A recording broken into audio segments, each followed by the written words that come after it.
Dikira miskin oleh mantan suamiku dan istri barunya yang bekerja sebagai teller bank. Saat itu juga aku tarik tunai 50 miliar di depannya. Halo Bunda, apa kabar Bunda semuanya? Sebelum masuk ke ceritanya, jangan lupa nyalakan subtitle dan subscribe terlebih dahulu ya. Hari itu, hujan turun begitu deras di Jakarta.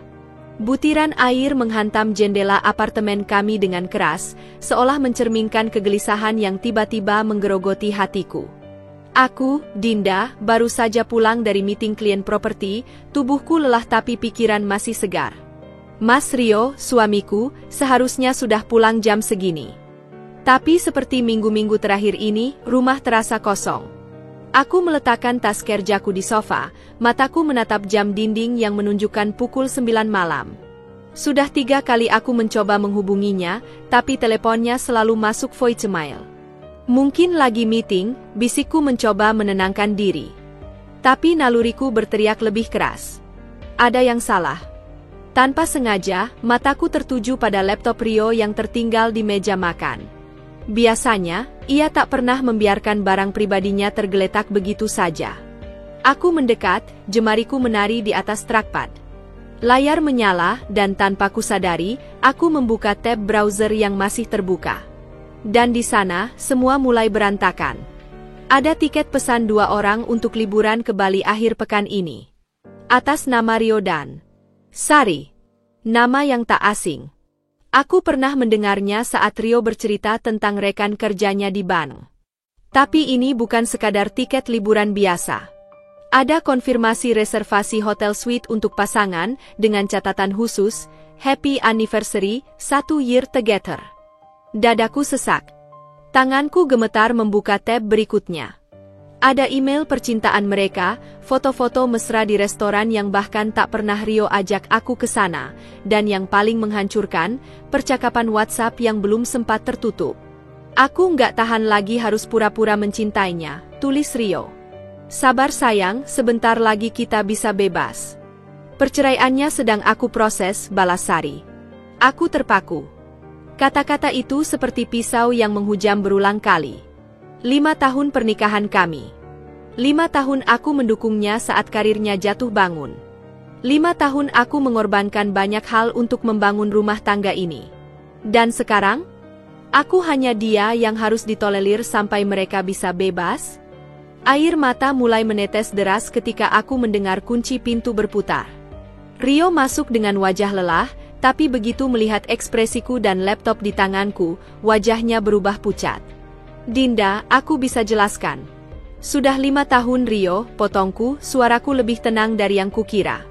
5 tahun aku percaya kita membangun sesuatu. Ternyata selama setahun terakhir, kau hanya membangun kebohongan. Aku melihat bagaimana matanya tak mampu menatapku. Tak ada penyesalan di sana. Hanya ketakutan ketahuan. Dan di saat itulah aku menyadari satu hal. Perceraian bukan akhir dari hidupku. Ini adalah awal dari kebangkitan. 3 bulan telah berlalu sejak perceraianku dengan Rio. Aku masih menyimpan cincin kawin itu di laci meja riasku, bukan sebagai tanda bahwa aku masih berharap, melainkan sebagai pengingat betapa mudahnya cinta yang kubangun selama bertahun-tahun hancur dalam semalam. Aku tidak lagi menangis setiap kali mengingat namanya, tapi bekas lukanya masih terasa seperti hantu yang kadang datang di tengah malam, ketika kesepian terasa paling menyiksa. Aku berdiri di depan cermin apartemen kecilku yang kini terasa begitu sunyi. Dulu, aku selalu bangun lebih pagi untuk menyiapkan sarapan Rio sebelum ia berangkat kerja. Sekarang, aku hanya menatap bayanganku sendiri, mencoba mengenali lagi siapa Dinda sebenarnya sebelum diriku dikubur dalam peran sebagai istri Rio. Tabunganku tidak banyak. Rio, dengan segala keangkuhannya, tidak memberikan apa-apa dalam proses perceraian itu. Kau kan bisa kembali ke orang tuamu, katanya waktu itu, seolah lupa bahwa selama ini separuh penghasilan rumah tangga berasal dari kerjaku sebagai agen properti. Tapi aku tidak melawan. Aku terlalu lelah untuk bertengkar. Hari ini, aku memutuskan untuk kembali ke kantor lamaku. Bosku dulu, Pak Handoko, selalu bilang aku adalah salah satu agen terbaik yang pernah dia miliki. Tapi setelah menikah, Rio perlahan memaksaku mengurangi jam kerja. Aku yang akan menafkahi keluargaku, janjinya dulu. Lihatlah bagaimana janji itu berakhir. Dengan napas dalam-dalam, aku menekan tombol lift menuju lantai 15, tempat kantor properti itu berada. Jantungku berdegup kencang. 5 tahun tidak bekerja penuh waktu adalah waktu yang sangat lama di industri yang berubah secepat ini. Dinda? Dinda Kartika. Suara Pak Handoko terdengar begitu kaget ketika melihatku berdiri di depan pintu kantornya. Aku kembali, Pak, kataku mencoba tersenyum, meski aku tahu mataku masih menyimpan bayang-bayang kegelapan. Ruang kerjaku yang dulu sudah ditempati orang lain. Tapi Pak Handoko, dengan kebaikan hatinya, memberiku kesempatan untuk membuktikan diri lagi. Mulailah dari klien-klien kecil dulu, sarannya. Minggu pertama kembali bekerja adalah neraka. Aku harus belajar lagi semua sistem baru, peraturan terbaru, bahkan cara bernegosiasi yang sekarang sudah jauh berbeda. Tapi sesuatu yang aneh terjadi, rasa sakit karena dikhianati Rio justru memberiku kekuatan aneh. Aku bekerja seperti orang gila, menghabiskan malam-malam untuk mempelajari pasar properti terkini, membuat database klien potensial, bahkan menawarkan jasa ke kompleks-kompleks perumahan yang belum pernah terjamah kantorku. Dan kemudian, sebuah terobosan datang dari tempat yang tak terduga. Bu Lilis, tetangga lamaku di apartemen dulu, ternyata adalah pemilik beberapa ruko di kawasan strategis. Aku dengar kau sedang bangkit lagi, katanya suatu sore ketika kami tidak sengaja bertemu di mal. Aku butuh seseorang yang jujur untuk mengelola propertiku. Rio sudah cerita tentang perceraian kalian ke siapa saja, tapi aku tahu siapa yang sebenarnya bermasalah dalam pernikahan itu. Mata aku berkaca-kaca mendengarnya. Untuk pertama kalinya sejak peristiwa itu, aku merasa ada yang masih percaya padaku. Kontrak pengelolaan dari Bu Lilis menjadi batu loncatanku.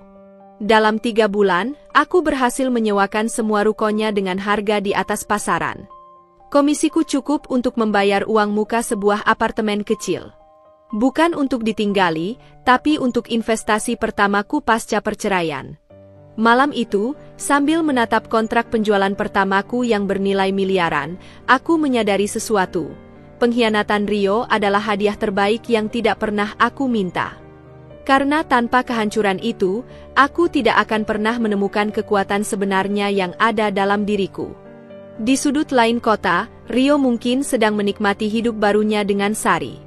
Tapi suatu hari nanti, aku akan membuatnya menyesal bukan karena kehilangan aku sebagai istri, tapi karena meremehkan aku sebagai Dinda. 6 bulan telah berlalu sejak perpisahan kami. Udara pagi di Jakarta terasa begitu berbeda sekarang, lebih segar, lebih ringan, seolah mencerminkan kelegaan yang perlahan mengisi relung-relung hatiku. Namun, di balik semua pencapaian kecilku, terkadang bayang-bayang masa lalu masih datang tanpa diundang, terutama di malam-malam sepi ketika aku terjaga sendirian di apartemen baruku yang masih terasa terlalu besar untuk seorang diri. Aku sedang memeriksa laporan keuangan bulanan ketika teleponku berdering. Nama Bu Lilis terpampang di layar, dan seketika senyumku mengembang. Klien pertamaku ini telah menjadi semacam mentor tak resmi dalam perjalanan baruku. Dinda, ada kabar baik, suaranya bersemangat. Kontak bisnisku dari Singapura sedang mencari properti untuk investasi di kawasan Sudirman. Aku rekomendasikan kamu. Jantungku berdegup kencang. Ini bisa menjadi deal besar pertamaku sejak memulai kembali. Terima kasih, Bu. Aku tidak akan mengecewakan. Sebelum menutup telepon, Bu Lilis tiba-tiba berbisik, omong-omong, aku bertemu Rio kemarin di acara charity. Tubuhku menegang. Namanya saja sudah cukup membuat telapak tanganku berkeringat. Oh, ku coba bersikap netral. Dia terlihat tidak bahagia, lanjut Bu Lilis. Sari yang selalu dia bangga-banggakan ternyata tidak seperti yang dia kira. Aku menghela napas panjang. Itu bukan urusanku lagi, Bu. Tapi setelah menutup telepon, pikiranku melayang kepada Rio.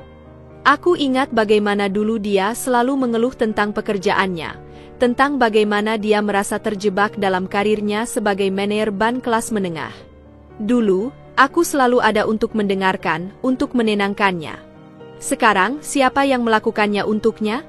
Di sisi lain kota, dalam apartemen mewah yang mereka sewa bersama, Rio sedang duduk di balkon sambil menatap langit Jakarta yang tercemar polusi. Gelas whisky di tangannya sudah hampir kosong. "Sari, kapan kamu membersihkan ini?" teriaknya ke dalam, menunjuk tumpuhan pakaian di sudut ruangan. Sari muncul dari kamar dengan muka masam. "Aku juga bekerja, Rio. Kamu pikir aku pembantu?" Rio mengerutu. Dinda tidak pernah membiarkan rumah berantakan seperti ini. Dinda selalu. Dia menghentikan pikirannya sendiri. Ini sudah menjadi kebiasaan buruknya belakangan ini, membandingkan Sari dengan Dinda. "Kamu akhir-akhir ini sering melamun," tegur Sari sambil mengambil gelas dari tangannya. "Memikirkan mantanmu lagi?" Rio menggeleng, tapi matanya menghindar. "Tidak. Aku hanya stres dengan pekerjaan." Itu sebagian benar. Sejak perceraiannya, karirnya mandek. Atasannya yang dulu dekat dengan Dinda sekarang memperlakukannya dengan dingin. Tanpa dukungan Dinda yang selalu tahu apa yang harus dikatakan di acara-acara perusahaan, posisinya di ban mulai goyah. Sementara itu, teleponnya berdering. "Rio, kita ada masalah," suara atasannya. "Klien besar kita menarik dananya. Kamu tahu berapa besar komisi yang hilang karena ini?" Rio mengutuk dalam hati. Dulu, Dinda yang selalu membantunya menenangkan klien yang bermasalah. Keesokan harinya, aku berdiri di depan sebuah gedung perkantoran di Sudirman, mempersiapkan presentasi untuk klien dari Singapura. Jas hitamku yang elegan membuatku merasa seperti Dinda yang dulu, percaya diri, kompeten, dan penuh gairah. "Kami tertarik dengan properti ini," kata Mr. Tan, klien potensialku, "tapi kami dengar ada masalah dengan perizinannya." Aku tersenyum. Sebenarnya, itu hanya kesalahpahaman. Saya sudah mengurus semua perizinannya. Semua dokumen ada di sini. Presentasiku berjalan lancar. Begitu lancar sampai Mr. Tan langsung menyetujui pembelian 2 lantai dengan harga yang bahkan lebih tinggi dari perkiraanku. Saat menandatangani kontrak, tanganku hampir gemetar. Ini bukan sekadar deal besar, ini adalah pembuktian bahwa aku bisa bangkit dari keterpurukan. Ketika aku keluar dari gedung, matahari sore menyinari wajahku. Untuk pertama kalinya sejak perceraian, aku merasa bahagia. Bahagia karena pencapaianku sendiri, bukan karena membuat orang lain bahagia. Tapi alam semesta sepertinya punya selera humor yang aneh. Di seberang jalan, tepat di depan bank tempat Rio dan Sari bekerja, aku melihat mereka berdua sedang bertengkar dengan suara rendah. Sari terlihat marah, wajahnya merah padam. Rio mencoba menenangkannya, tapi gestur tubuhnya menunjukkan frustasi. Aku berdiri di sana, tersenyum kecil. Tanpa sadar, tanganku meraih smartphone dan memeriksa saldo rekeningku yang sekarang jauh lebih besar dari gabungan gaji mereka berdua. Karma mungkin memang bekerja pelan, tapi setidaknya hari ini, aku menyaksikan sebuah permulaan. Matahari pagi menyinari jalanan Jakarta dengan terik yang tak biasa untuk musim penghujan. Aku berdiri di depan gedung bank megah itu, menyesuaikan dasi pada blazer hitamku yang mahal. Hari ini aku harus bertemu dengan manajer investasi bank untuk membicarakan pengelolaan dana segar yang baru kudapatkan dari kesepakatan dengan Mr. Tan. Uang muka pembelian 2 lantai gedung perkantoran itu telah mengisi rekening bankku dengan angka yang bahkan belum pernah kulihat sebelumnya. Sebelum masuk, aku menengok ke kaca jendela bank untuk memastikan penampilanku sempurna. Rambut pendekku yang kini sudah kuarnai blonde ash terlihat elegan, kontras dengan kulit sawo matangku. Tas Hermes Birkin 35 cm yang kubeli sebagai hadiah untuk diriku sendiri tergantung dengan anggun di bahuku. Sungguh ironis, setahun yang lalu, aku hanya istri seorang manajer bank biasa yang harus berhemat untuk membeli tas branded. Sekarang, aku bisa membeli 10 tas semacam ini tanpa perlu merogoh tabungan. Pintu otomatis bank terbuka, dan aroma parfum mahal serta udara dingin AC langsung menyambutku. Mataku secara refleks mencari loket teller, dan disitulah aku melihatnya. Sari, istri baru Rio. Dia sedang melayani seorang nasabah tua dengan ekspresi wajah yang jelas-jelas menunjukkan kesal. Tangannya mengetuk-ngetuk meja dengan nada tidak sabar saat nenek itu lambat mengisi formulir. Aku mengerutkan kening. Dulu, Rio selalu bercerita betapa baik dan sabarnya Sari pada nasabah. Ternyata itu semua hanya topeng. Aku sengaja memilih antrian di loketnya. Ingin kulihat bagaimana reaksinya ketika bertemu denganku. Ketika giliranku tiba, aku melangkah maju dengan senyum tipis. "Selamat pagi." Sari mengangkat kepalanya, dan dalam sepersekian detik, aku melihat bagaimana matanya membelalak, lalu berkerut dalam pengenalan, sebelum akhirnya berusaha netral. "Selamat pagi, Ibu. Ada yang bisa saya bantu?" Suaranya datar, tapi aku bisa melihat bagaimana jemarinya sedikit bergetar. "Aku mau tarik tunai," kataku sambil mengeluarkan kartu debit platinum dari dompet Chanelku. Sari mengambil kartu itu dengan gerakan kasar. Matanya menyapu tubuhku dari atas ke bawah, mencatat setiap detail penampilanku yang sekarang jauh berbeda dari Dinda yang dia ingat, Dinda yang hanya memakai baju sederhana, Dinda yang menurutnya tidak layak untuk Rio. "Berapa jumlah penarikannya, Ibu?" Tanyanya dengan nada yang berusaha profesional tapi gagal menyembunyikan sikap merendahkan. Aku tersenyum lebih lebar. 50 miliar. Udara di antara kami seketika berubah. Sari membeku. "Apa? 50 miliar?"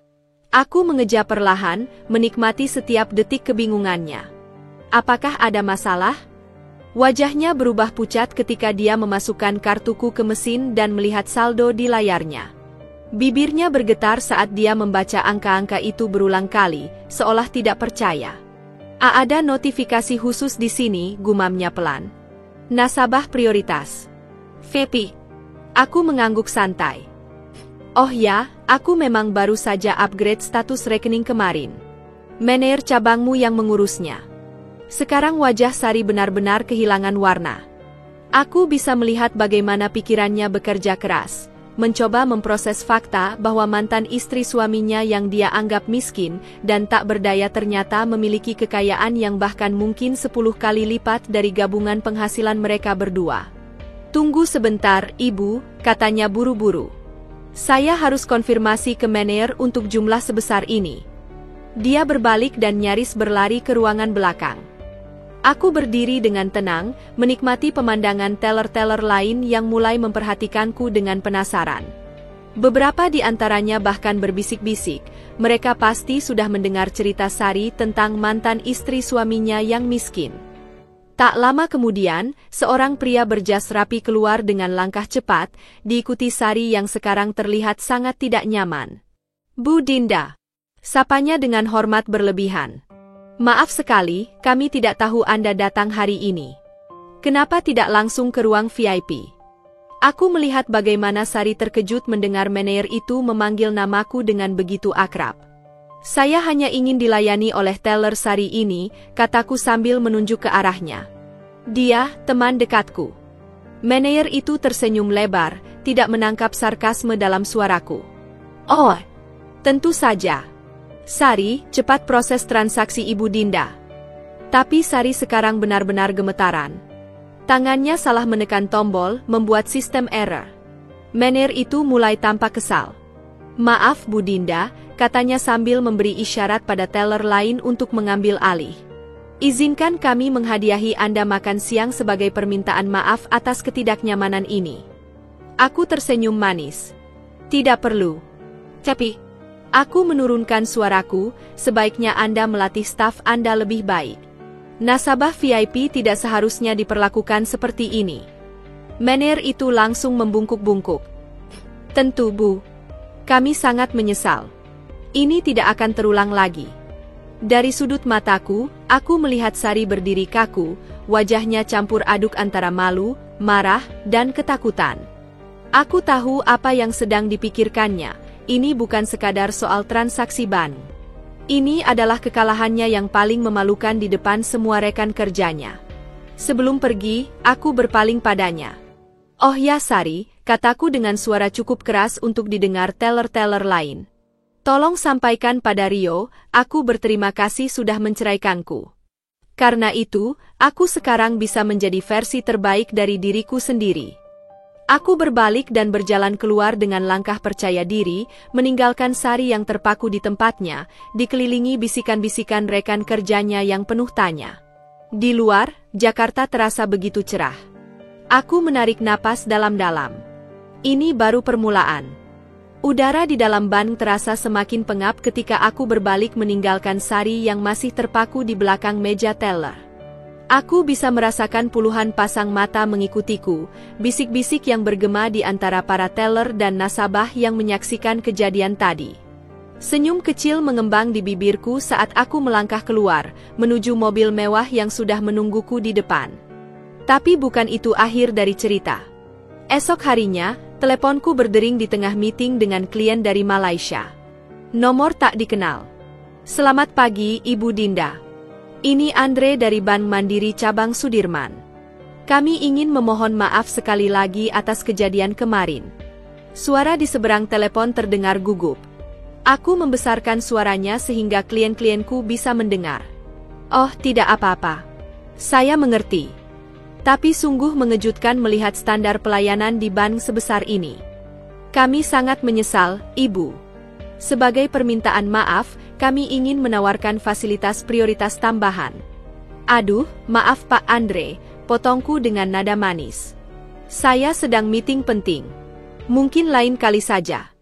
Aku menutup telepon, lalu tersenyum pada klien-klienku yang terkesan. "Maaf, gangguan kecil dari bank tempat saya menyimpan dana investasi." Di sisi lain kota, suasana di kantor cabang bank itu sedang tegang. Sari duduk di ruang manajer dengan wajah pucat pasi, tangannya erat menggenggam seragam ban yang mulai lembab oleh keringat. "Anda sadar siapa Ibu Dinda itu?" Hardik manajernya, wajahnya merah padam. "Dia bukan sekadar nasabah biasa. Keluarganya memiliki jaringan bisnis properti terbesar di Jabodetabek.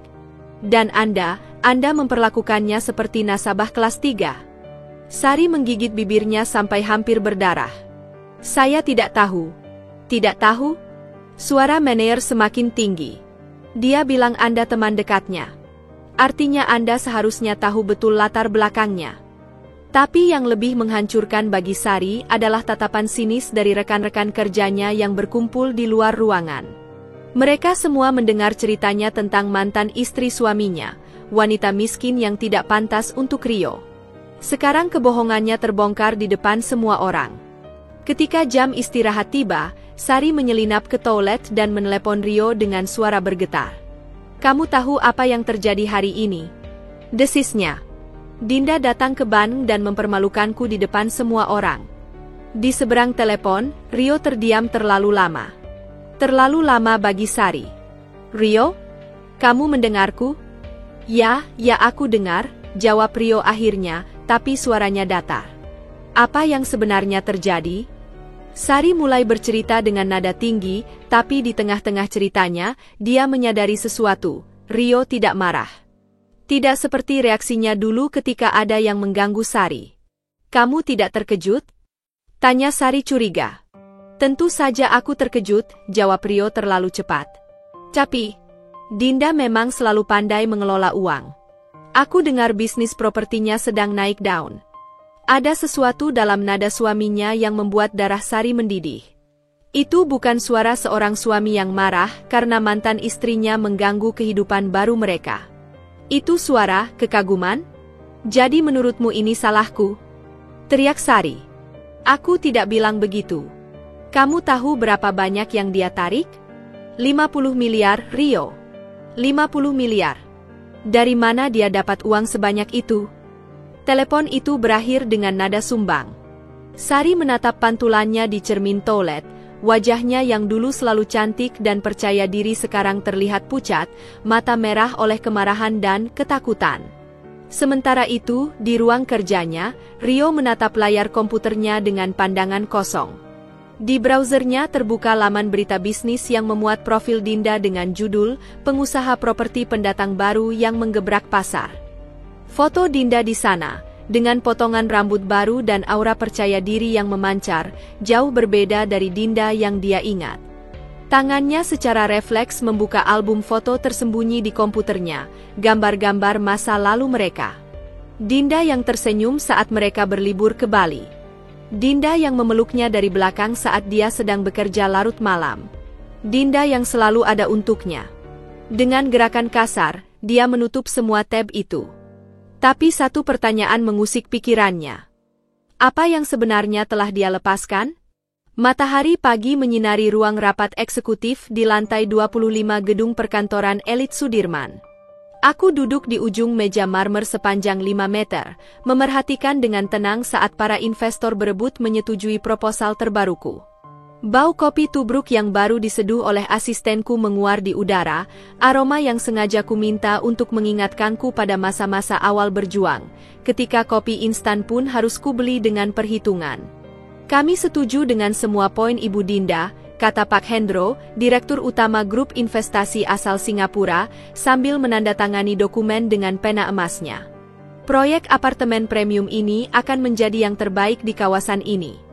Aku tersenyum, menahan kepuasan yang hampir meluap. 2 tahun lalu, aku hanya seorang istri yang diceraikan, tanpa uang dan tanpa harapan.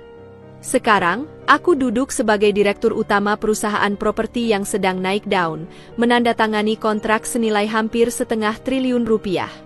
Tiba-tiba, teleponku bergetar. Sebuah pesan dari nomor tak dikenal. Ibu Dinda, ini Sari.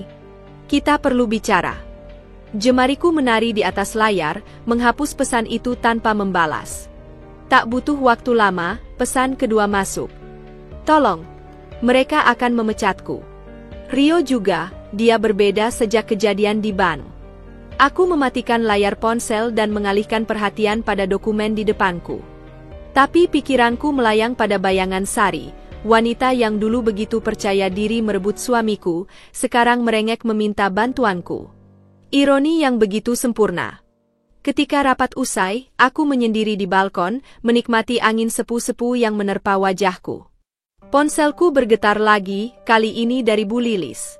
Dinda, kamu tidak akan percaya ini, suaranya bersemangat. Rio datang ke kantorku tadi. Dia meminta maaf. Gelas kopi di tanganku berhenti di tengah udara. Apa? Ya. Dia bilang menyesal sudah memperlakukanmu buruk. Bahkan bertanya apakah kamu sudah punya seseorang yang baru. Tawa pendek meledak dari bibirku. Ini lebih dari yang kuharapkan. Rio tidak hanya menyesal, dia panik. Bu Lilis, tolong sampaikan padanya, aku terlalu sibuk membangun kerajaanku sekarang untuk memikirkan mantan. Di kantor cabang Ban, suasana mencekam. Sari duduk di ruang HRD, menghadapi 3 orang manajer dengan ekspresi dingin. Kami sudah mempertimbangkan keluhan dari nasabah prioritas, kata kepala HRD tanpa tedeng aling-aling. Ditambah dengan evaluasi kinerjamu yang menurun drastis sejak kejadian itu, keputusan ini sudah final. Sari menggigit bibir bawahnya sampai berdarah. Tapi saya sudah bekerja di sini selama 3 tahun. Kami tahu. Kepala HRD menggeser sebuah amplop coklat ke seberang meja. Ini pesangonmu. Security akan mengawasimu membersihkan meja kerja. Ketika Sari keluar dari ruangan dengan langkah gontai, semua mata karyawan mengikutinya. Bisik-bisik yang dulu dia nikmati, tentang bagaimana dia berhasil mendapatkan suami seorang manajer, kini berubah menjadi cibiran tentang kejatuhannya. Dia menelepon Rio, tapi hanya mendapat voicemail. Lagi. Sudah seminggu ini Rio menghindar darinya, beralasan pekerjaan menumpuk. Malam itu, aku duduk di restoran bintang Michelin, menikmati makan malam sendirian dengan botol anggur termahal di menu. Tiba-tiba, seseorang berdiri di samping mejaku. Dinda. Suara itu, dalam, familiar, pernah begitu ku kenal. Aku mengangkat kepala dan melihat Rio berdiri di sana, mengenakan jas yang sama yang dulu kubelikan untuk ulang tahunnya. Boleh aku duduk? Aku menyelesaikan suapan terakhirku sebelum menjawab. Ini bukan tempat yang tepat untuk mantan suami yang menceraikan istrinya demi selingkuhannya. Rio menghela napas. Aku tahu aku tidak punya hak. Tidak, potongku. Kamu tidak punya. Tapi dia tetap duduk, wajahnya menunjukkan ekspresi yang belum pernah kulihat selama pernikahan kami, kerendahan hati. Aku salah tentang banyak hal, Dinda. Tentang kamu. Tentang kami. Matanya menatapku dengan intens. Dengar, Aku tidak berharap kamu memaafkanku. Tapi setidaknya izinkan aku mengucapkan ini, selamat atas semua kesuksesanmu. Kamu selalu lebih dari yang aku sadari. Aku meneguk anggurku, merasakan cairan merah itu mengalir di tenggorokan sebelum akhirnya berbicara. Kamu tahu, Rio, kataku perlahan, dulu aku berpikir kebahagiaan terbesarku adalah membuatmu bahagia. Ternyata kebahagiaan sejatiku adalah ketika aku menyadari, aku tidak membutuhkanmu untuk bahagia. Aku berdiri, mengambil tas Hermisku, dan meninggalkannya di sana, persis seperti yang dia lakukan padaku 2 tahun lalu. Tapi sebelum pergi, aku berbalik. Oh ya, sampaikan pada Sari, Ban bukan satu-satunya tempat yang memecatnya hari ini. Aku baru saja membeli 20% saham perusahaan tempatmu bekerja. Wajah Rio berubah pucat. Aku tersenyum. Selamat menikmati hidup barumu, Rio. Hujan deras mengguyur Jakarta malam itu, menciptakan genangan-genangan air yang memantulkan lampu-lampu kota seperti kaca pecah. Aku berdiri di balik jendela apartemen mewahku di kawasan Menteng, jari-jariku dengan santai memutar gelas anggur merlot yang baru saja kucuri dari koleksiku. Di meja belakangku, dokumen pembelian saham terakhir dari perusahaan Rio terbuka lebar. 30% kepemilikan sekarang berada di tanganku, cukup untuk membuatku memiliki hak veto dalam keputusan penting perusahaan. Tiba-tiba, teleponku berdering. Nomor tak dikenal. Selamat malam, Ibu Dinda.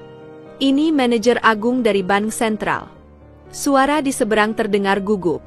Kami ingin meminta maaf secara resmi atas insiden dengan mantan teller kami, Sari. Kami juga ingin memberitahukan bahwa sudah dipecat?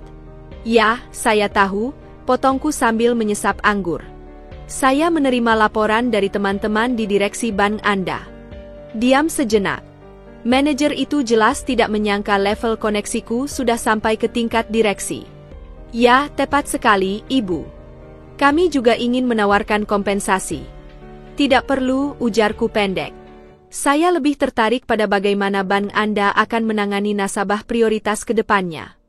Percakapan berakhir dengan janji-janji manis dari pihak bank. Aku melemparkan ponsel ke sofa dan menarik napas panjang. Dulu, aku harus antri berjam-jam hanya untuk bertemu customer service level rendah.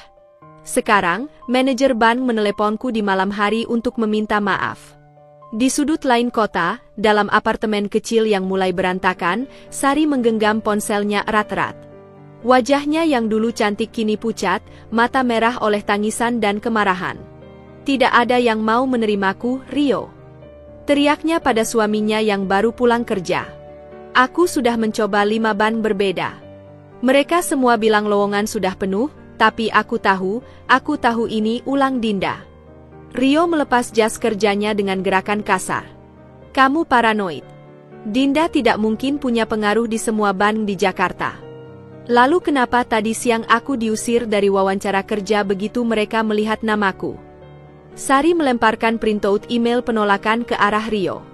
Baca ini. Setelah mempertimbangkan dengan seksama. Omong kosong. Mereka bahkan tidak memberiku kesempatan wawancara sungguhan. Rio mengambil dokumen itu, matanya menyapu isinya dengan cepat. Alisnya berkerut ketika melihat footnote di bagian bawah, sebuah nama kecil yang hampir tak terbaca, Deka Holdings sebagai pihak yang bekerja sama dengan bank tersebut. Deka Dinda Kartika. Kamu lihat? Sari menjerit melihat ekspresi Rio. Dia menghancurkan hidup kita.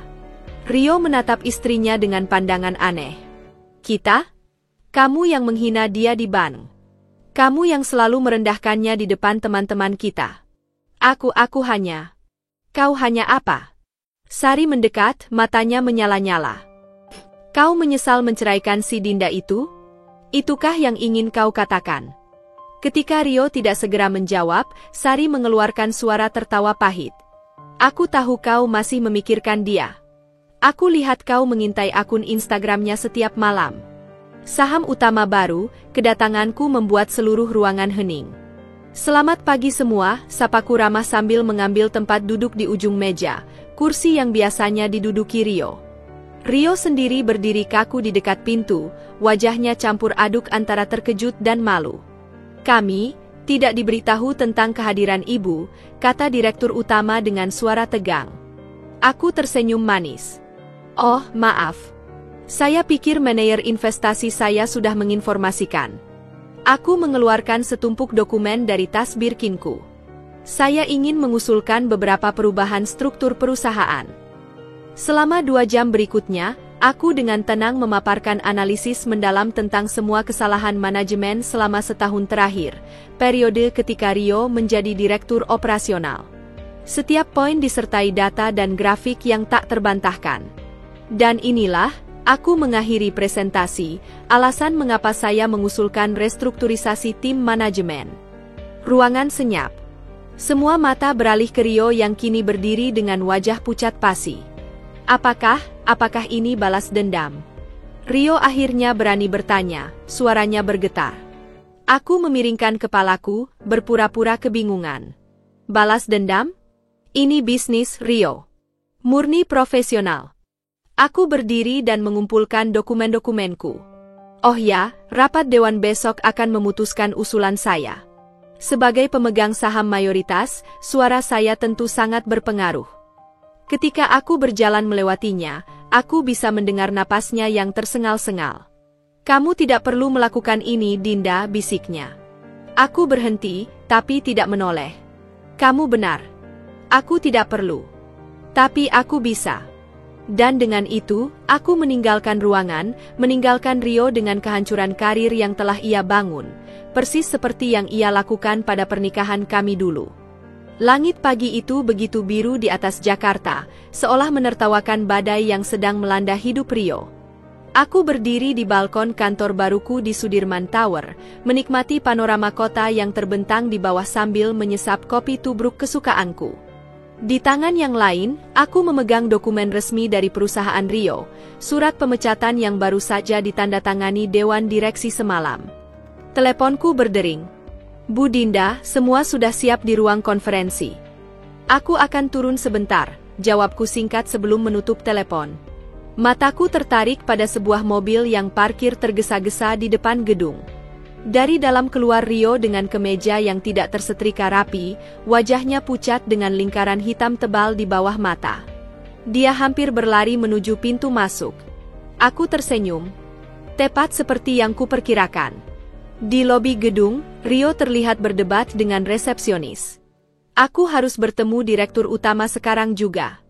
Maaf Pak Rio, Bapak tidak ada dalam daftar tamu hari ini. Aku direktur operasional perusahaan ini, bodoh. Bentaknya, membuat beberapa orang menoleh. Itulah saat yang tepat bagiku untuk muncul. Masalah apa ini? Tanyaku dengan suara jernih, membuat Rio berbalik begitu cepat sampai hampir kehilangan keseimbangan. Dinda, gumamnya, matanya melotot melihatku berdiri dengan anggun di balik resepsionis.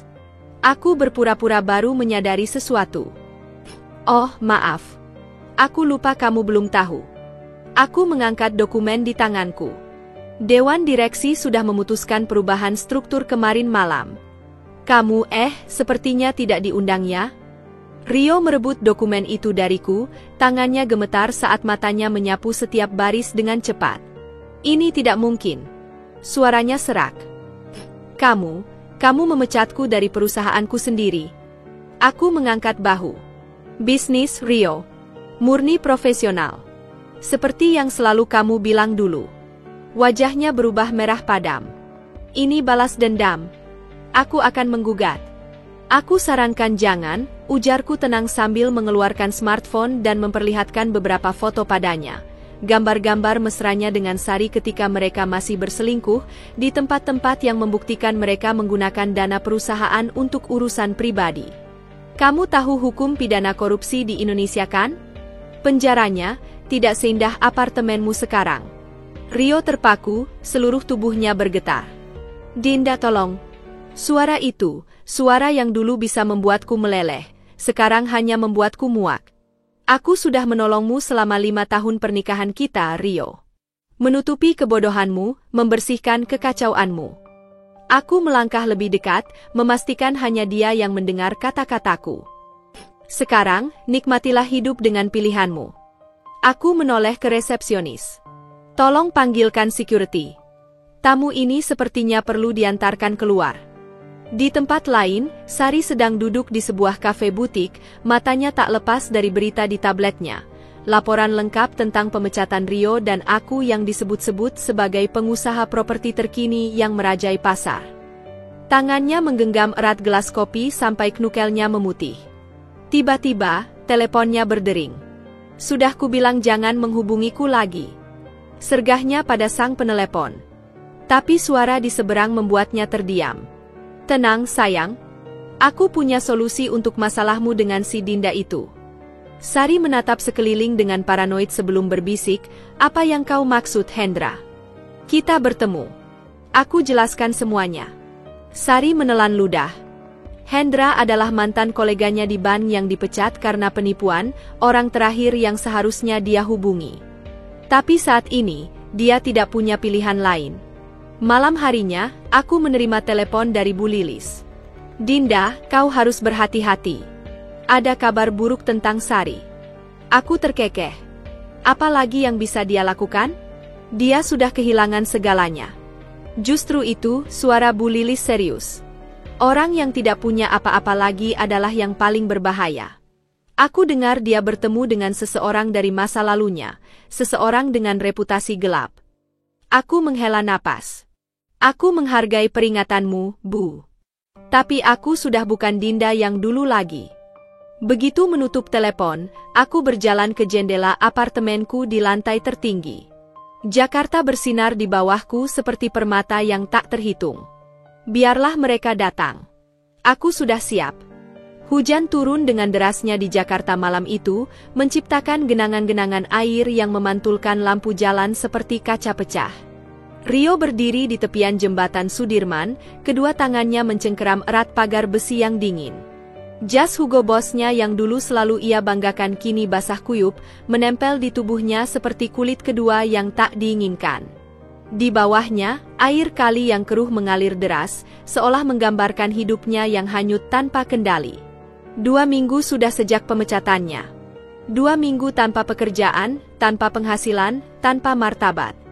Teleponnya berdering terus, dari debt collector, dari bank tempat ia meminjam uang untuk gaya hidup mewahnya dengan Sari, bahkan dari pemilik apartemen yang menagih sewa bulanan.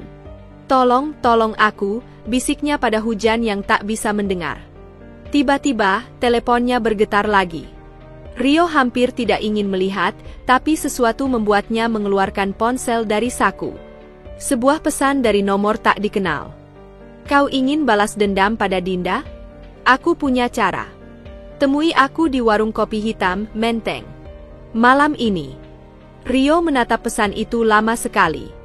Bagian rasional otaknya berteriak ini ide buruk. Tapi bagian lain, bagian yang terluka, yang marah, yang putus asa, mendesaknya untuk pergi. Warung kopi hitam ternyata bukan warung kopi biasa. Tempat ini lebih mirip klub eksklusif tersembunyi di balik fasad sederhana.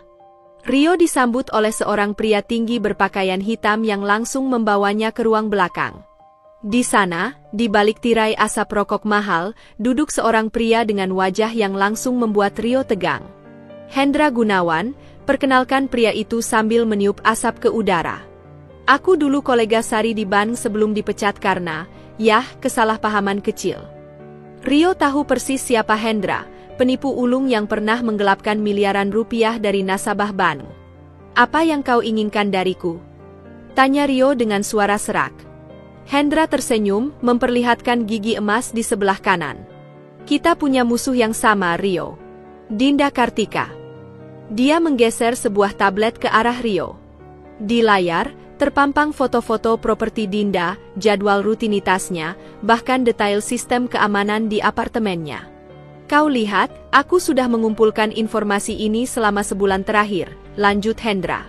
Dan aku tahu kau punya akses ke satu hal yang kubutuhkan, kode keamanan internal di perusahaan lamamu. Rio menelan ludah. Aku tidak akan membantumu merampok Dinda. Bukan merampok, Hendra tertawa. Aku hanya ingin menggeser sedikit keseimbangan kekuasaannya. Dan untuk bantuanmu, kau akan mendapatkan 20% dari apa yang kita dapatkan. Di layar tablet, angka 500 miliar berkedip-kedip. Sementara itu, di apartemennya, Dinda sedang memeriksa laporan keuangan terbaru ketika teleponnya berdering. Bu Dinda, ini security building. Ada seseorang mengaku mantan suami ibu minta masuk. Dinda mengerutkan kening. Rio? Ya, Bu. Dia bilang ini sangat penting. Dinda hampir menolak, tapi sesuatu dalam nalurinya mengatakan ini penting. Baik, biarkan dia naik. Tapi awasi dia. Ketika pintu apartemennya terbuka, Dinda terkejut melihat kondisi Rio. Pria yang dulu selalu tampil sempurna itu kini seperti bayangan dirinya sendiri, mata merah, bau alkohol menyengat, dan pakaian yang jelas tidak diganti selama berhari-hari. Kau punya 1 menit, katanya dingin. Rio langsung bersujud di hadapannya. Dinda, tolong, aku memohon padamu. Tangisnya pecah. Mereka akan menyitaku. Aku punya utang di mana-mana. Sari, dia meninggalkanku kemarin. Dinda berdiri tak bergerak, menonton pemandangan menyedihkan ini dengan perasaan campur aduk. Aku tidak tahu harus kemana lagi, lanjut Rio.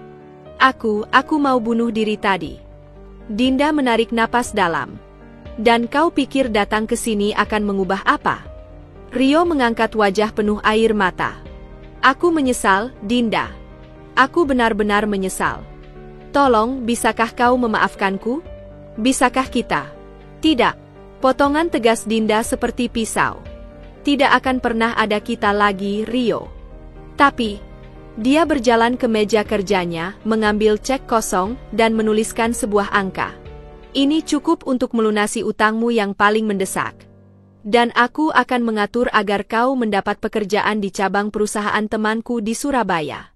Rio tertegun melihat jumlah di cek itu, tepat seperti total utangnya. Kau melacak utangku? Dinda tersenyum tipis. Aku melacak semuanya, Rio. Termasuk pertemuanmu tadi malam dengan Hendra Gunawan. Wajah Rio berubah pucat. Bagaimana kau? Kau punya 2 pilihan sekarang, sela Dinda. Pertama, terima cek ini, pergi ke Surabaya, dan mulai hidup baru. Kedua, dia mengangkat teleponnya. Aku tekan tombol ini dan polisi akan menangkap Hendra beserta semua yang terlibat dalam rencananya, termasuk kau. Rio gemetar. Dinda, aku tidak. Pilih sekarang. Pagi berikutnya, Dinda berdiri di balkonnya menyaksikan matahari terbit. Teleponnya berdering. Laporan terakhir, Bu Dinda, lapor salah satu staf keamanannya. Rio sudah naik pesawat ke Surabaya. Dan seperti yang ibu perintahkan, kami sudah memberikan semua bukti tentang Hendra dan Sari ke polisi. Dinda mengangguk. Bagus. Pastikan Sari tahu bahwa Riolah yang memberikan informasi pada kami. Dia menutup telepon dengan senyum puas. Balas dendam yang sempurna bukanlah menghancurkan musuhmu, tapi membiarkan mereka saling menghancurkan satu sama lain. Pagi itu, mentari baru saja mulai menyinari sudut-sudut kota Surabaya ketika Rio melangkah keluar dari Bandara Juanda. Udara panas dan lembab langsung menyergapnya, berbeda jauh dengan kesejukan Jakarta yang selama ini ia kenal. Di tangannya tergenggam koper usang berisi seluruh sisa hartanya, beberapa potong baju, dokumen-dokumen penting, dan selembar cek dari Dinda yang telah menyelamatkannya dari jeratan utang. Pak Rio? Seorang pria muda berpakaian safari biru mendekatinya. Saya Dimas dari PT Surya Property. Ibu Dinda meminta saya menjemput Bapak. Mendengar nama Dinda disebut, Rio merasa seperti ditampar. Bahkan di kejauhan, wanita itu masih mengendalikan hidupnya. Perjalanan menuju kantor baru terasa panjang. Matanya menatap luar jendela, menyaksikan jalanan Surabaya yang sibuk namun tak semrawut Jakarta. Disinilah hidup barunya akan dimulai, sebagai asisten manajer di cabang properti kelas 2, jauh dari gemerlap dunia eksekutif yang dulu ia nikmati. Kami sudah menyiapkan kos-kosan untuk Bapak, ujar Dimas sambil menyerahkan kunci. Sederhana, tapi lumayan nyaman. Ketika Rio memasuki kamar kos yang sempit itu, sebuah amplop coklat terbaring di atas bantal. Tangannya gemetar saat membukanya. Foto-foto Sari dan Hendra sedang berpelukan intim di sebuah hotel, beserta dokumen transfer sejumlah besar uang dari rekening Sari ke nama Hendra. Di bagian bawah tertulis pesan singkat.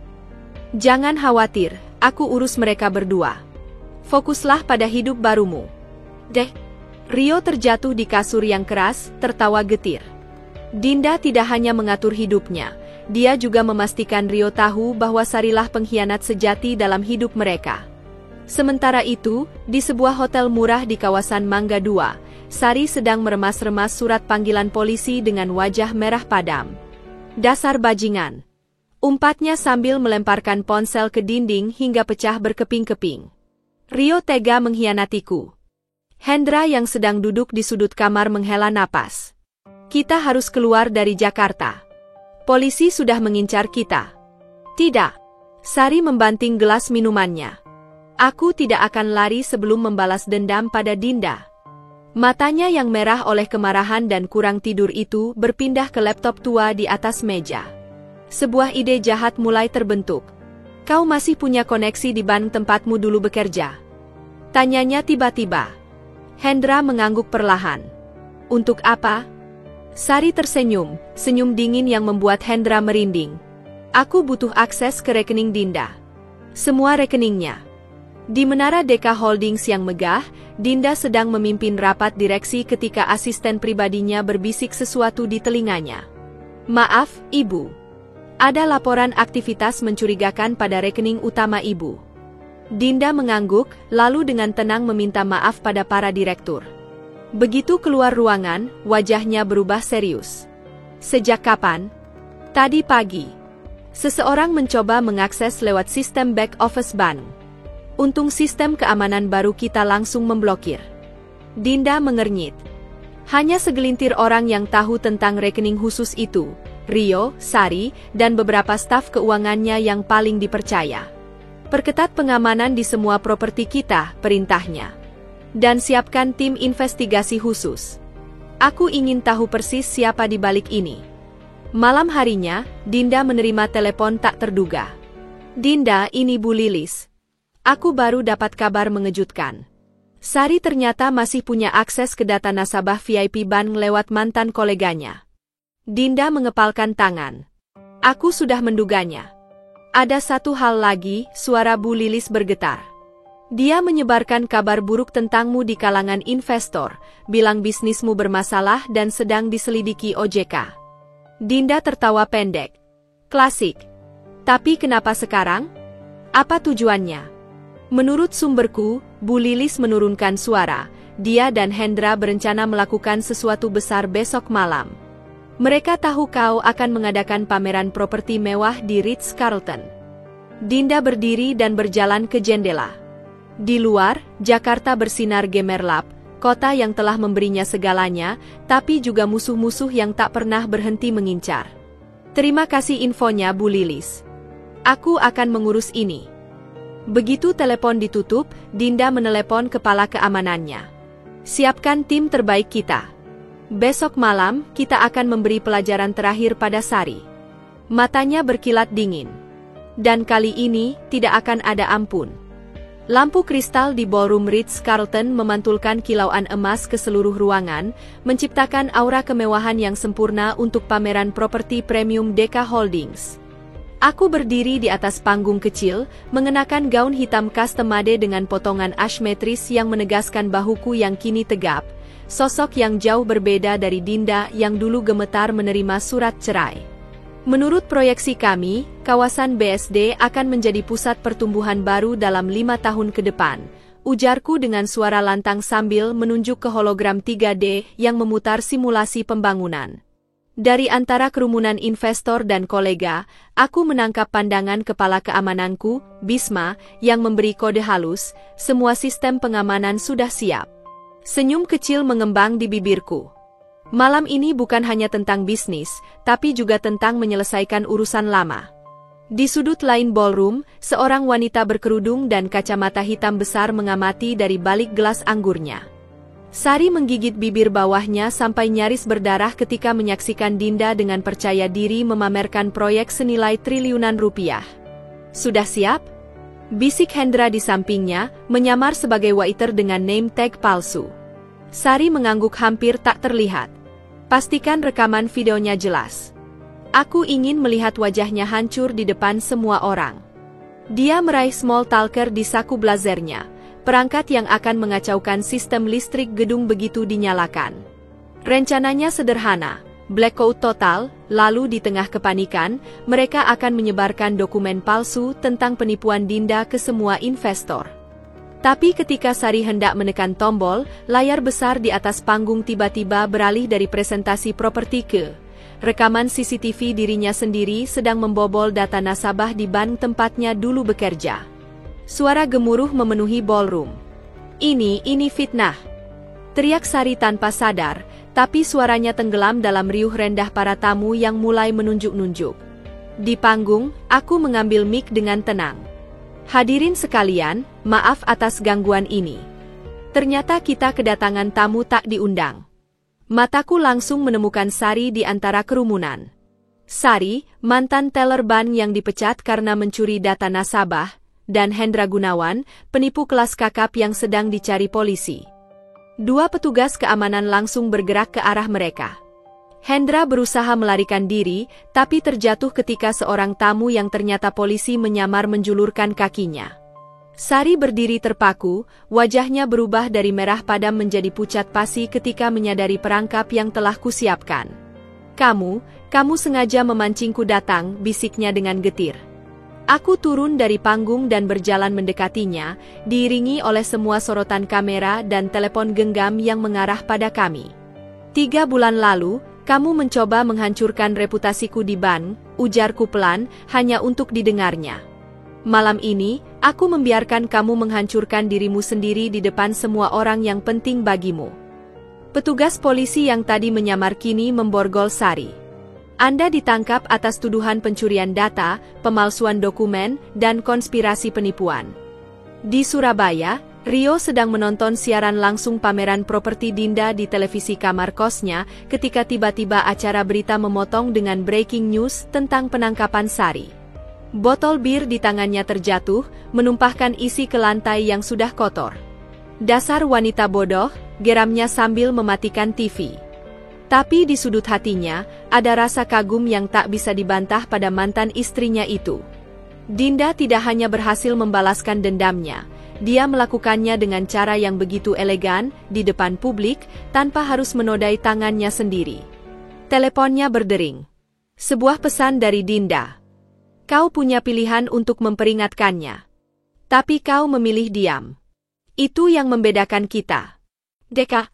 Rio menatap pesan itu lama sekali, lalu memandangi cek Dinda yang tergeletak di meja. Nominalnya persis seperti yang dibutuhkannya untuk memulai usaha kecil di Surabaya. Untuk pertama kalinya sejak kejatuhannya, air mata pria itu menetes bukan karena kemarahan atau penyesalan, tapi karena malu. Malu pada kebesaran hati seseorang yang pernah dia hianati. Kembali di Jakarta, aku berdiri di balkon apartemen menatap kota yang tak pernah tidur ini. Bisma melaporkan bahwa Sari dan Hendra sudah ditahan, dan rekaman kejadian tadi malam sudah viral di media sosial, memperkuat reputasiku sekaligus menghancurkan nama mereka sepenuhnya. Teleponku berdering. Bu Lilis. Dinda, aku baru dapat kabar dari kejaksaan. Mereka menemukan dokumen penting di laptop Sari, rencana untuk meracunimu di pameran itu. Aku menghela napas. Dendam memang bisa membutakan orang sampai ke titik tak manusiawi. Sudah selesai Bu Lilis, jawabku sambil meneguk anggur. Bab terakhir sudah ditutup. Di kejauhan, lampu-lampu Jakarta berkelap-kelip seperti bintang yang jatuh. Aku tersenyum. Besok adalah hari baru. Pengadilan Negeri Jakarta Pusat dipadati wartawan ketika aku melangkah masuk dengan setelan Chanel tweed berwarna gading, rambut disanggul rapi, dan kacamata hitam yang menyembunyikan mataku yang lelah. Meski sudah memenangkan pertarungan, rasa penasaran membuatku ingin menyaksikan langsung kejatuhan Sari. Ruang sidang yang megah dengan langit-langit tinggi dan panel kayu mahoni itu penuh sesak, suara gemuruh bisikan memenuhi udara seperti lebah yang terganggu sarangnya. Majelis hakim akan segera dimulai, pengadilan menggedor meja. Sari dibawa masuk dengan borgol di tangan, wajahnya yang dulu selalu sempurna dengan riasan kini pucat dan sembab. Seragam tahanan oranye menggantung di tubuhnya yang tampak lebih kurus. Ketika matanya menatapku di bangku penonton, ada kilatan kebencian yang begitu dalam hingga membuatku merinding. Terdakwa Sari Hartono, Anda didakwa melakukan pemalsuan dokumen, pencurian data, konspirasi penipuan, dan percobaan pembunuhan, ucap jaksa dengan suara lantang. Percobaan pembunuhan? Aku mengerutkan kening. Ini lebih serius dari yang kukira. Di ruang sidang, jaksa mulai mempresentasikan bukti-bukti baru yang ditemukan di laptop Sari.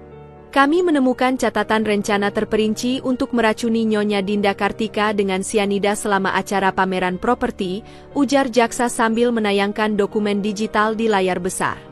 Suara riuh penonton memenuhi ruangan. Aku sendiri merasa darah membeku di pembuluh nadi. Tapi yang lebih mengejutkan adalah ketika jaksa membuka folder tersembunyi berjudul Proyek Rio. Ini tidak mungkin, gumamku tanpa sengaja. Di layar terpampang ratusan pesan teks dan email antara Sari dengan seorang bernama HG, Hendra Gunawan, yang ternyata sudah berkomplot sejak setahun sebelum perceraianku dengan Rio. Pesan 15 Juli 2021. Target sudah jatuh cinta. Mulai besok aku akan ceritakan tentang istri galaknya. Pastikan dokumen pinjaman itu siap. Pesan 3 September 2021. Rio mulai percaya istrinya selingkuh. Aku butuh rekaman rekayasa dalam 2 minggu. Aku berdiri tiba-tiba, membuat kursi di belakangku terjatuh dengan suara keras. Selama ini kupikir Sari hanya wanita simpanan biasa, tapi ternyata, ini adalah skenario penipuan yang dirancang sejak awal. Di Surabaya, Rio menonton siaran langsung persidangan dari warung kopi dekat kosannya. Tangannya gemetar memegang ponsel ketika melihat bukti-bukti yang diperlihatkan jaksa. Bangsat! Teriaknya tanpa sadar, membuat beberapa pengunjung warung menoleh. Segalanya menjadi jelas sekarang. Sari dan Hendra adalah tim penipu profesional yang memang sengaja menjeratnya. Mereka memanipulasi foto-foto untuk membuatku percaya Dinda selingkuh, lalu menguras hartaku melalui berbagai pinjaman bodong. Dengan gerakan gemas, Rio menelepon pengacaranya di Jakarta. Aku ingin melapor sebagai korban penipuan. Siapkan semua dokumen tentang transaksi dengan Sari dan Hendra selama ini. Kembali di pengadilan, jaksa kini membuka folder lain berjudul Ban Mutiara, ban tempat Sari dulu bekerja.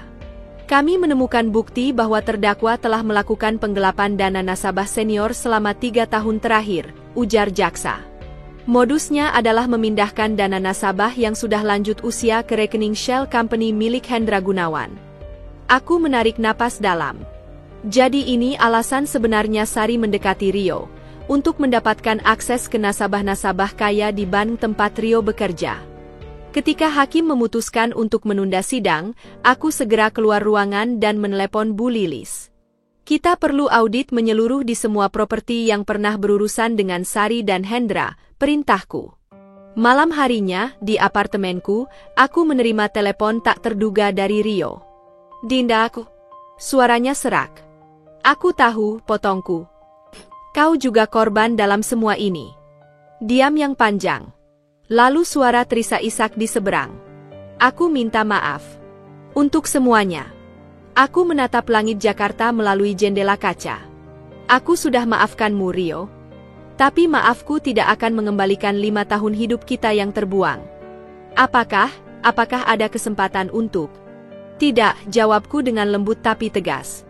Kita sudah selesai, Rio. Fokuslah pada hidup barumu di Surabaya. Begitu menutup telepon, aku melihat email baru masuk dari perusahaan investasi Singapura. Tawaran joint venture senilai 2 triliun rupiah untuk mengembangkan kawasan premium di Bali. Senyum kecil mengembang di bibirku. Hidup memang penuh kejutan. Hujan deras mengguyur Surabaya malam itu, menciptakan genangan-genangan air yang memantulkan neon sign warung kopi 24 jam di depan kos-kosan Rio. Pria itu duduk sendiri di meja paling pojok, kedua tangannya mencengkeram erat laporan keuangan yang baru saja diterimanya dari pengacara di Jakarta. Angka-angka di dokumen itu seperti pisau tajam yang terus mengiris sisa harga dirinya. Total kerugian mencapai 9,8 miliar rupiah, bisiknya sendiri, suaranya parau oleh rokok dan alkohol. Matanya menatap foto di ponsel, gambar dirinya bersama Sari di restoran mewah setahun lalu. Wanita itu tersenyum manis sambil menyuapinya seafood, persis beberapa jam sebelum membujuknya menandatangani dokumen investasi bodong. Tiba-tiba, ponselnya bergetar. Pesan dari pengacara. Berdasarkan investigasi, hampir semua aset Bapak dialihkan ke Shell Company milik Hendra melalui 12 transaksi berbeda. Kami menemukan bukti Sari memalsukan tanda tangan Bapak pada 3 dokumen penting. Rio tertawa getir. 15 tahun bekerja di industri keuangan, tapi dia bisa tertipu seperti nasabah-nasabah bodoh yang dulu sering dia bohongi. Di Jakarta, aku sedang memeriksa dokumen proyek Bali ketika Bu Lilis tiba-tiba menelepon. Dinda, kau tidak akan percaya ini. Aku baru dapat info dari kepolisian. Sari mengaku punya bukti Rio sebenarnya tahu tentang skema mereka sejak awal. Pensil di tanganku patah. Apa? Ia bilang Rio menerima komisi 20% dari setiap nasabah yang berhasil mereka tipu. Tapi ketika hendak bagi hasil terakhir, Rio berkhianat dan melapor ke OJK. Kepalaku pusing. Jika ini benar, berarti semua drama Rio sebagai korban selama ini hanya sandiwara. Bu Lilis, tolong carikan aku investigator terbaik. Aku ingin tahu kebenaran seutuhnya. Surabaya, pagi buta. Rio terbangun oleh dering ponsel yang tak henti-hentinya. Panggilan dari nomor tak dikenal. Pak Rio? Ini Kapten Agus dari Satuan Tipikor. Kami perlu Bapak datang ke Jakarta hari ini juga untuk klarifikasi beberapa dokumen. Darah di kepalanya serasa membeku. Dokumen apa? Tentang transfer 1,2 miliar ke rekening Bapak bulan lalu. Kami yakin itu hasil penipuan terhadap nasabah senior bernama Haji Mansur. Telepon itu seperti petir di siang bolong. Rio teringat uang hadiah dari Sari bulan lalu, uang yang katanya bagian dari keuntungan bisnis sampingan. Tidak, itu pasti kesalahan. Kalau begitu Bapak tidak keberatan diperiksa, kan? Begitu telepon berakhir, Rio langsung membuka aplikasi mobile banking. Saldo rekeningnya yang semula 1,5 miliar kini tinggal 500 juta. Selebihnya sudah dikuras Sari melalui transfer otomatis yang tidak pernah disadarinya. Pesawat Garuda Indonesia jurusan Surabaya-Jakarta lepas landas tepat pukul 10 pagi. Aku duduk di kursi kelas bisnis, menatap dokumen investigasi yang baru saja diterima pagi tadi. Foto-foto Rio bertemu Hendra di parking lot sebuah hotel. Catatan transfer mencurigakan ke rekening Rio. Rekaman suara percakapan Rio dengan nasabah senior yang dikelabui. Nyonya Dinda? Mau minum apa? Pramugari menyapaku ramah. Kopi hitam saja. Kuat, pikiranku kalut. Jika Rio benar-benar terlibat, berarti selama ini aku telah membantu penipu ulung. Tapi sesuatu dalam naluriku mengatakan ceritanya tidak sesederhana itu. Kantor Polda Metro Jaya tampak hiruk-pikuk ketika aku tiba. Kapten Agus, teman lamaku dari masa kuliah, langsung menyambut di lobi. Dinda, kasus ini lebih rumit dari yang kita kira, bisiknya sambil membawaku ke ruang interogasi. Melalui kaca satu arah, aku melihat Rio duduk merosot di kursi, wajahnya pucat dengan janggut 3 hari yang tidak terurus. Seorang penyidik sedang menggelar dokumen di depannya. Kami punya bukti transfer ke rekeningmu. Hardik penyidik itu. Rio menjawab dengan suara parau, saya tidak pernah meminta uang itu. Sari yang mengurus semua transaksi keuangan saya sejak kami menikah. Penyidik itu mengeluarkan rekaman video. Lalu ini siapa? Di layar, terlihat Rio sedang menandatangani dokumen di hadapan notaris. Itu surat pernyataan pengunduran diri dari bank. Bantah Rio. Bukan. Ini surat pengalihan aset Haji Mansur senilai 7 miliar. Wajah Rio berubah histeris. Saya dikelabui. Saya pikir itu hanya. Tiba-tiba, aku melihat sesuatu di video itu. Dengan cepat aku mengetuk kaca, meminta Kapten Agus menghentikan interogasi. Ada yang tidak beres, bisikku. Perhatikan tangan kanan Rio di video itu. Kapten Agus memutar ulang rekaman. Di situ terlihat jelas, Rio menandatangani dengan tangan kiri, padahal selama hidupnya dia selalu kidal. Video ini hasil editan. Seruku. 3 jam kemudian, di ruang laboratorium forensik. Rekaman ini memang rekayasa, konfirmasi ahli digital forensik. Ada jejak piksel yang tidak konsisten di area tanda tangan. Rio yang mendengar kabar itu langsung pingsan. Ketika siuman, dia bercerita bagaimana Sari sering memintanya menandatangani dokumen-dokumen rutin dalam keadaan mabuk. Dokumen-dokumen kosong yang ternyata diisi kemudian oleh Sari dan Hendra. Kau tahu yang paling ironis? Rio tertawa getir sambil menatapku. Aku jatuh cinta padamu, Dinda, karena kau selalu waspada dalam urusan keuangan. Tapi aku malah menceraikanmu untuk perempuan yang menghancurkan hidupku. Aku berdiri, mengambil tas Hermisku. Kapten Agus akan mengurus pembebasanmu. Tapi ada satu hal yang harus kau lakukan. Rio menatapku penuh harap. Pulihkan hidupmu. Jangan cari aku lagi. Pesawat Garuda Indonesia lepas landas dari Bandara Soekarno-Hatta tepat pukul 8 pagi, membawaku meninggalkan hiruk-pikuk Jakarta menuju Bali. Aku menyandarkan kepala di jendela, menyaksikan awan-awan putih yang membentang tak berujung.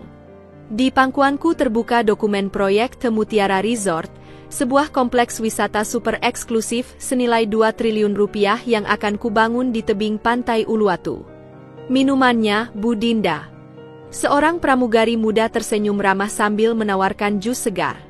Sparkling water saja, terima kasih, jawabku singkat, tanpa mengalihkan pandangan dari dokumen. Tiba-tiba, ponselku bergetar. Sebuah pesan dari Kapten Agus. Vonis Sari turun hari ini, 12 tahun penjara. Hendra 15 tahun. Mereka juga harus mengganti kerugian senilai 28 miliar. Jempolku tergantung di atas layar, ragu apakah akan membalas atau tidak. Akhirnya kuletakkan saja ponsel itu. Sudah cukup waktuku terbuang untuk urusan masa lalu.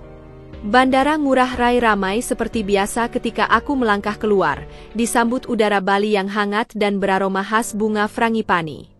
Seorang pria berbaju safari putih langsung menyambutku. Bu Dinda? Saya Wayan, asisten lokal untuk proyek Mutiara. Ia menyodorkan seikat bunga Kamboja. Selamat datang di Bali.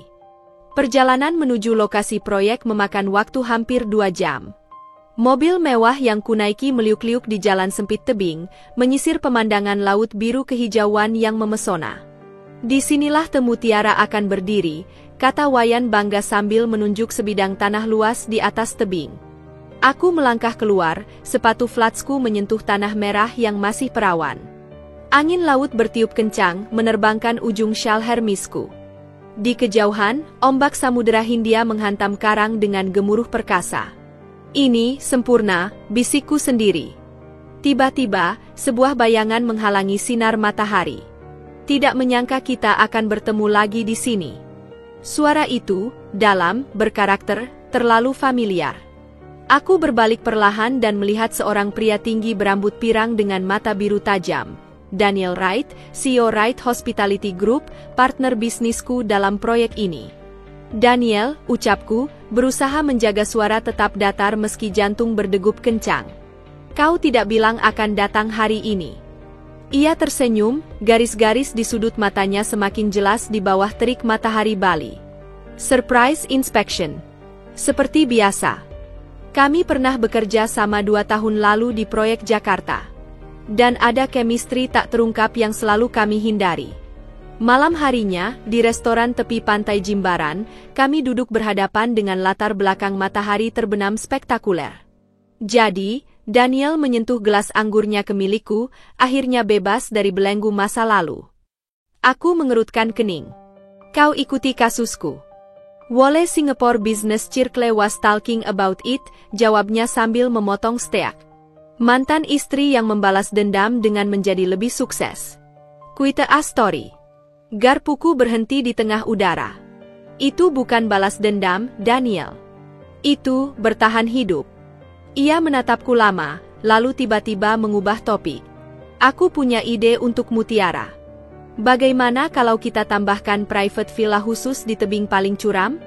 Hanya untuk tamu VIP. Diskusi bisnis mengalir lancar seperti anggur di gelas kami.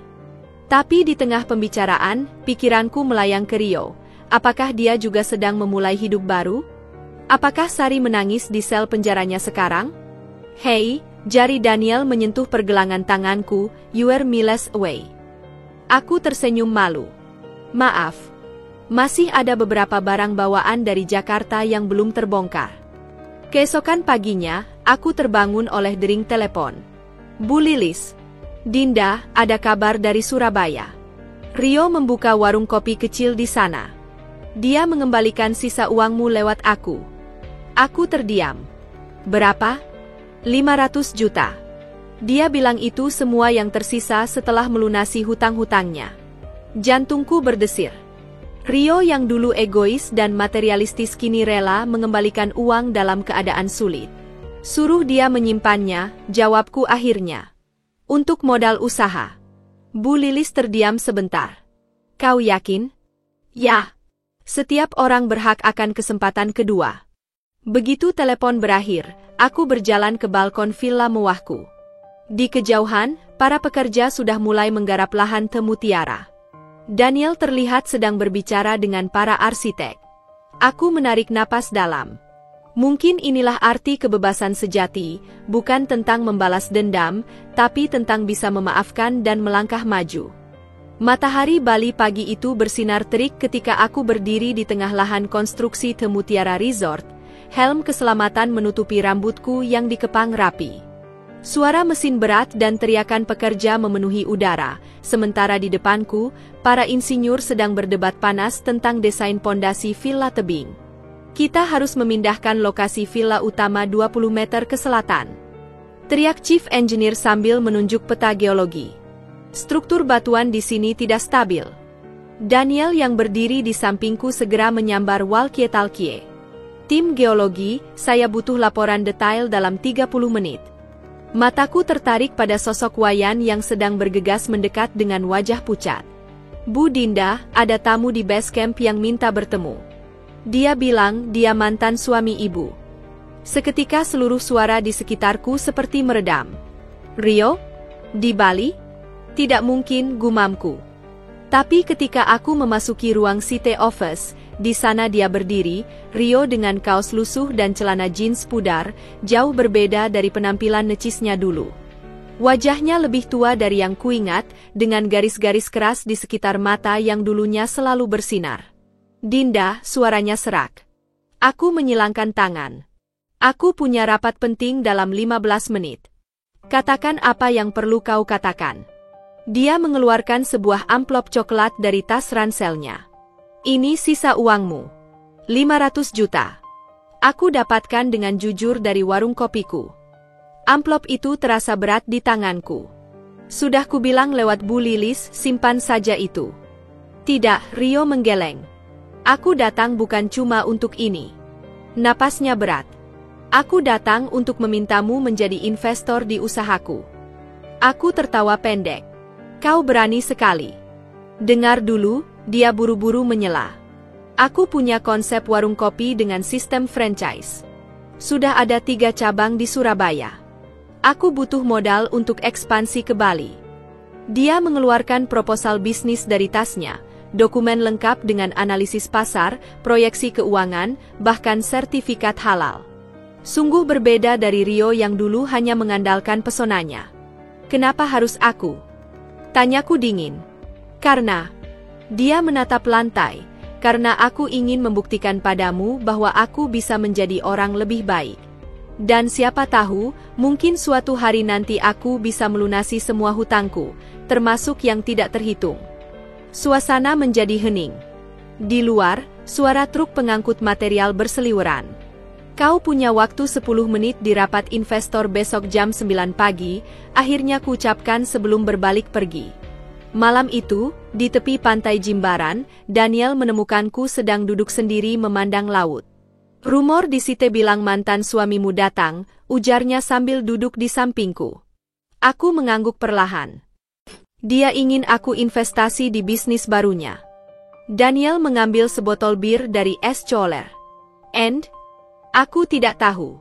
Di satu sisi, bisnisnya memang menjanjikan. Di sisi lain, "Kau takut dia akan menyakitimu lagi," Daniel menyelesaikan kalimatku. Angin laut bertiup kencang, membawa aroma garam dan rumput laut. "Bukan itu," jawabku pelan. Aku takut kalau memberinya harapan. Aku sudah bukan Dinda yang dulu lagi, Daniel. Aku sudah berubah. Daniel menengguk birnya. People canggih, Dinda. Maybe he did too.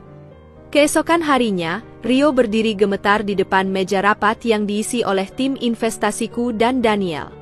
Presentasinya berjalan lancar, konsepnya inovatif, angka-angkanya realistis, bahkan sudah ada letter of intent dari beberapa calon franchise. Kami setuju untuk menginvestasikan 2 miliar sebagai tahap awal, ujarku di akhir sesi. Dengan syarat, aku memiliki 51% saham dan hak veto atas keputusan besar. Rio terkejut.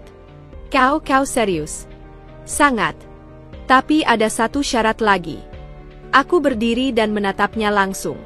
Kau harus datang ke pengadilan bulan depan sebagai saksi dalam banding kasus Sari.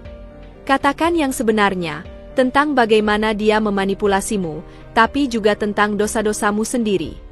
Wajah Rio berubah pucat. Dinda, tidak ada negosiasi soal ini, potongku tegas. Jika kau benar-benar berubah, mulailah dengan jujur pada dirimu sendiri dan dunia. Diam yang panjang menyelimuti ruangan. Aku setuju, akhirnya Rio menjawab dengan suara bergetar. Begitu rapat berakhir, Daniel menghampiriku di balkon. That was unexpectedly generous of you. Aku tersenyum. Ini bukan kedermawanan, Daniel. Ini bisnis murni. Konsepnya bagus dan pasar potensial. Dan kebetulan mantan suamimu yang punya.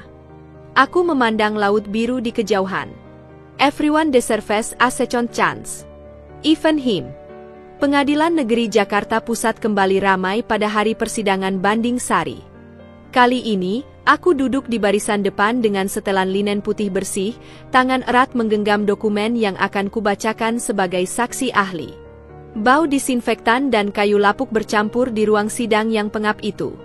Majelis hakim banding akan segera dimulai, pengadilan menggedor meja. Pintu samping terbuka, dan Sari dibawa masuk dengan borgol. Perubahannya mencengangkan, rambutnya yang dulu selalu terawat sekarang kusut diikat sembarangan, kulit pucat kekuningan, dan mata cekung yang penuh dendam. Ketika pandangannya menemuiku, bibirnya menyeringai seperti binatang terjepit. Terdakwa banding, Anda tetap didakwa melakukan. Suara hakim memudar di telingaku ketika melihat Rio masuk dari pintu belakang. Dia mengenakan kemeja lengan panjang sederhana, posturnya lebih tegak dari terakhir kali kami bertemu. Kami saling mengangguk, lalu mataku tertarik pada pria lain yang duduk di sampingnya, seorang lelaki tua dengan kacamata tebal yang tak kukenal. Saksi ahli dipersilakan memberikan keterangan, ujar hakim. Aku berdiri, mengatur napas sebelum berbicara. Yang mulia, sebagai korban percobaan pembunuhan oleh terdakwa, saya ingin meluruskan beberapa fakta. Aku mengangkat dokumen di tanganku. Investigasi lebih lanjut menunjukkan bahwa saya bukan satu-satunya target. Terdakwa juga meracuni 3 nasabah senior untuk mengakses dana mereka. Keributan pecah di ruang sidang. Sari menjerit dari kursi terdakwa. Dasar bajingan. Kau sengaja menghancurkan hidupku. Hakim membunyikan palu. Terdakwa harap tenang. Aku melanjutkan, namun setelah meninjau ulang bukti-bukti, saya yakin ada pihak lain yang turut bertanggung jawab, Hendra Gunawan. Sayangnya, semua dana hasil kejahatan telah dialihkan ke rekening luar negeri yang tidak bisa dilacak. Sari terlihat seperti tersambar petir. Apa? Tidak mungkin. Itu uangku. Ketika giliran Rio memberikan kesaksian, seluruh ruangan hening. Saya korban manipulasi terdakwa selama bertahun-tahun, suaranya parau. Tapi saya juga bersalah karena membiarkannya terjadi. Dia menceritakan bagaimana Sari memalsukan tanda tangannya, memanipulasi dokumen, bahkan menyuntikinya dengan obat penenang saat transaksi besar. Tapi ada satu hal yang tidak bisa saya maafkan, Rio menatap langsung ke arah Sari. Kau meracuni ibuku sendiri untuk mendapatkan warisannya. Ruangan gempar. Bahkan aku terkejut, fakta baru ini tidak muncul dalam investigasiku. Sari berdiri gemetaran, wajahnya berubah merah padam. Dasar lelaki lemah. Kau yang datang padaku dulu, merengek minta dicintai. Tiba-tiba, pria tua berkacamata tebal di samping Rio berdiri. "Saya Dr. Roni dari RS Jiwa Jakarta. Atas permintaan pengadilan, saya telah memeriksa terdakwa dan menemukan gejala gangguan kepribadian antisosial yang parah." Dia menjelaskan bagaimana Sari tidak menunjukkan penyesalan, bahkan bangga pada tindak kejahatannya. Vonis akhirnya dijatuhkan, 15 tahun penjara tanpa pengurangan, ditambah rehabilitasi kejiwaan. Di lobi pengadilan, Rio menghampiriku sambil memegangi jidatnya yang berkeringat. "Terima kasih sudah memberiku kesempatan bersaksi," ujarnya. "Aku tidak tahu itu akan seberat tadi." Aku mengamati wajahnya yang kini terlihat lebih tenang meski lelah. "Kau tidak bilang tentang ibumu dulu." Dia menghela napas. "Aku baru tahu 2 bulan lalu dari surat yang ibu tinggalkan." Surat itu disembunyikan Sari selama bertahun-tahun. Di luar, hujan mulai turun membasahi Jakarta. Aku menyerahkan sebuah dokumen padanya. "Kontrak investasi warung kopi sudah ditandatangani. Timku akan menghubungimu minggu depan untuk eksekusi." Rio menerimanya dengan kedua tangan, seperti menerima benda suci. "Aku tidak akan mengecewakanmu lagi." "Bukan aku yang kau jangan kecewakan," koreksiku. "Dirimu sendiri." Ponselku bergetar, pesan dari Daniel. "Found perfect spot for Heathcliff Villa. When are you coming back to Bali?" Aku tersenyum kecil. Hidup memang terus berjalan maju. 3 bulan setelah persidangan Sari, The Mutiara Resort mulai menunjukkan wujudnya yang megah. Aku berdiri di tebing Uluwatu, menatap konstruksi baja dan kaca yang mulai membentuk kerangka utama villa premium kami. Angin laut bertiup kencang, menerbangkan rambutku yang sengaja kubiarkan tergerai bebas hari ini. Bau garam dan tanah basah memenuhi udara, bercampur dengan aroma kopi Bali yang baru saja diantarkan asistenku. "Bu Dinda, dokumen dari kontraktor." Wayan menyodorkan sebuah map tebal. Mereka menemukan sesuatu saat penggalian fondasi villa utama. Di dalamnya terdapat foto-foto sebuah kotak besi berkarat yang terkubur sedalam 2 meter, serta beberapa dokumen lama yang sudah lapuk. Mataku membelalak ketika melihat nama di salah satu dokumen itu, PT Gunawan Property, perusahaan milik Hendra. "Bawa ke ruang rapat." Sekarang, ruang rapat darurat dipenuhi tim intel keamanan dan pengacara perusahaan. Di layar besar, dokumen-dokumen yang berhasil dipulihkan dari kotak besi itu diproyeksikan satu persatu. "Ini skema penipuan besar-besaran," bisik Daniel di sampingku. "Mereka menjual 1 unit properti ke 5 investor berbeda." Tapi yang paling mengejutkan adalah selembar surat wasiat yang nyaris hancur, surat dari Haji Mansur, nasabah senior yang menjadi korban Sari dan Hendra. Surat itu menyebutkan adanya deposit box berisi emas dan dokumen penting di sebuah bank Swiss. "Kita harus melapor ke pihak berwenang," ujar kepala keamananku. Aku menggeleng perlahan. "Tunggu. Ada sesuatu yang tidak beres di sini." Jemariku menunjuk ke bagian bawah surat. Hendra dan Sari tidak bekerja sendirian. Ada nama ketiga di sini. Sebuah inisial samar, AL. Malam itu, di villa pribadiku, aku masih memeriksa dokumen-dokumen itu ketika Daniel tiba-tiba muncul membawa 2 gelas anggur. "Masih bekerja?" Dia duduk di depanku, matanya penuh kecemasan. "Kau terlihat tegang sejak siang." Aku menggosok pelipisku yang mulai pusing. Ada sesuatu yang menggangguku tentang inisial ini. "AL, siapa dia?" Daniel tiba-tiba menjadi sangat diam. Terlalu diam. "Kau tahu sesuatu?" Tanyaku waspada. Dia menghela napas panjang. "Aku seharusnya memberitahumu sejak lama." Tapi, teleponku berdering keras. "Rio. Dinda, kau harus dengar ini," suaranya panik. "Aku baru dapat telepon dari Sari. Dia bilang ada orang kuat di belakang semua ini." "Orang yang..." Suara Rio terputus tiba-tiba, disusul suara benturan keras dan jeritan. "Rio? Rio!" Sambungan terputus.